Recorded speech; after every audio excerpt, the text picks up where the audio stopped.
Hey everybody, it's your Uncle Bear. Happy Monday. Hope everybody had a good weekend.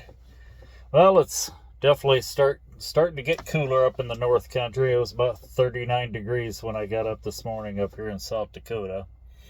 And one of the things I wanted to discuss with you now, whether you're in a car or a truck, this video is for you. And that is preparedness, because things start changing around this time of year. One thing is critters start moving around. And by critters, I mean everything from deer to squirrels to raccoons to skunks. And of course, skunks, as you know, are nocturnal. They run around at night, so you don't see them until you're right up on them. So you got to be extra alert to that sort of thing.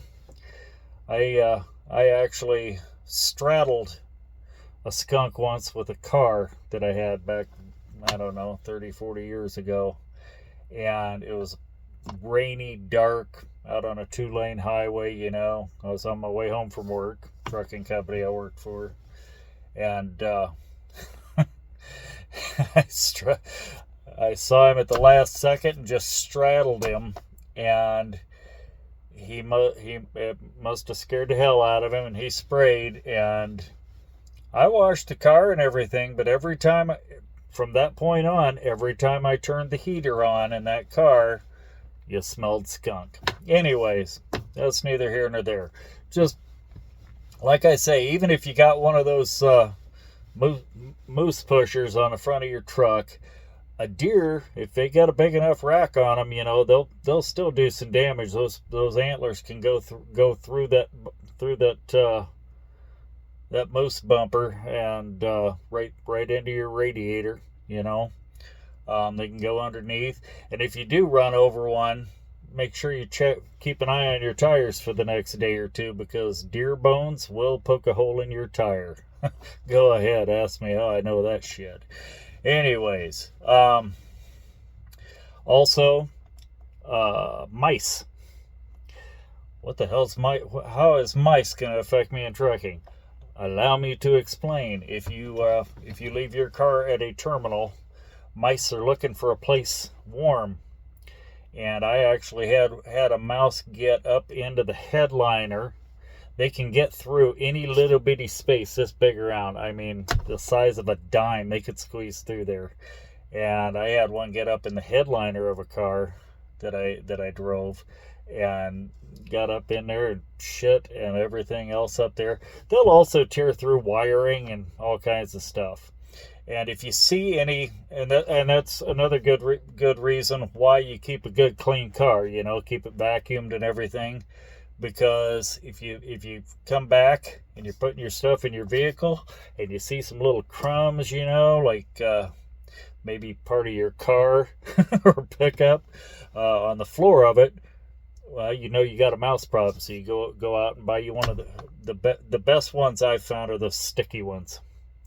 Just lay one of those sticky things in there the next time you go on the road. Just lay that in there. When you get back, you'll likely have a mouse on it. So and just toss it. But yeah, anyway, they're looking for a nice warm place to sleep. So keep that in mind. And heck, you may want to do it as a preventative measure. Like I say, they'll tear through your wiring and everything else. They wreak havoc. So anyway, now that being said, washer fluid. Winter is going to be coming, so you want to start now running your blue windshield washer fluid lower. I know all those bottles say it's good to minus 20 or minus 25 or whatever it is. No, it's not. I live in South Dakota, trust me, it is not.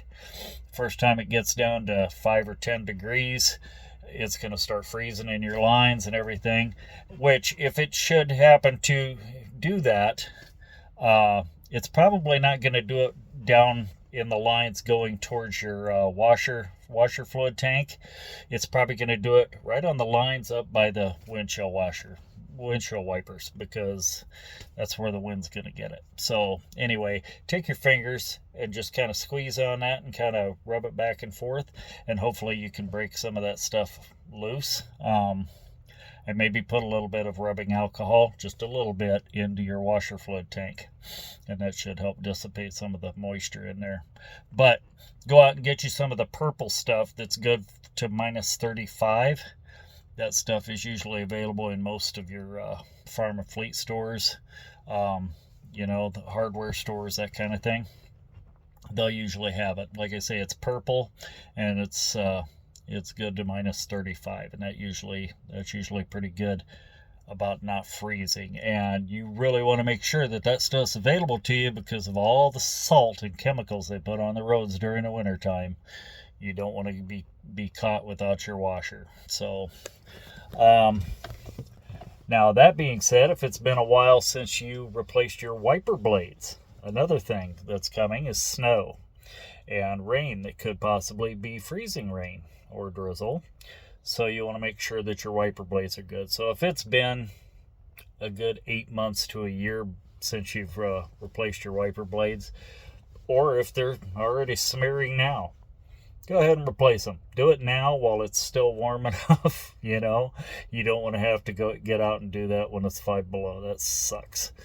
Or even in the 20s for that matter. So get out and get those replaced. Or if you're getting ready to have a PM done, just go ahead and have them do it when they're doing it. Just tell them, go ahead and throw a good pair of Michelin wiper blades on there for me.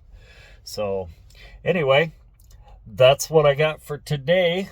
That's not all you want to do to prepare for winter, but that's all you really need to do right now, this time of year. It's a little early to have to start transitioning your reefer tanks over to number 1 fuel and that kind of thing, which that's another discussion.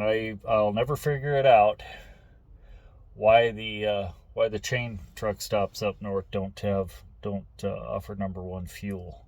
It's you got to know where to go to get it, it seems like. So Cenex fuel stops are usually good for that, but like I say, that's neither here nor there. You don't need to do that until it's going to be when you start getting into the single digits or the teens above 0, then yeah, you're going to need to be putting some number 1 fuel in there. We used to say years ago, before ultra low sulfur diesel, that it didn't start clouding until about 5 degrees above 0. Clouding meaning starting the gelling process. But I've talked to a lot of old timers and we've come to the agreement that the new stuff, especially with all the biodiesel and stuff like that going around, which is basically animal fat, that stuff starts clouding up around 20 degrees above 0. So you definitely want to have some additives in before then, or preferably, like I say, number 1 fuel is, I don't have fuel heaters on my truck, so I use a lot of number 1 fuel, and then I'll use Power Service. And the reason Power Service is good, but make damn sure you're following the directions, okay? Because that stuff can really do some damage to your pistons. I had one guy tell me it'll burn holes in your pistons, which I don't know if that's true or not. But I'm not going to take the chance on it being true. I don't want holes in my pistons, oddly enough. So just follow the directions on the bottles, and it's pretty good. It's pretty good stuff. It hasn't failed me yet. So anyway, that's all I got for right now. So be safe out there, okay? Have a safe week.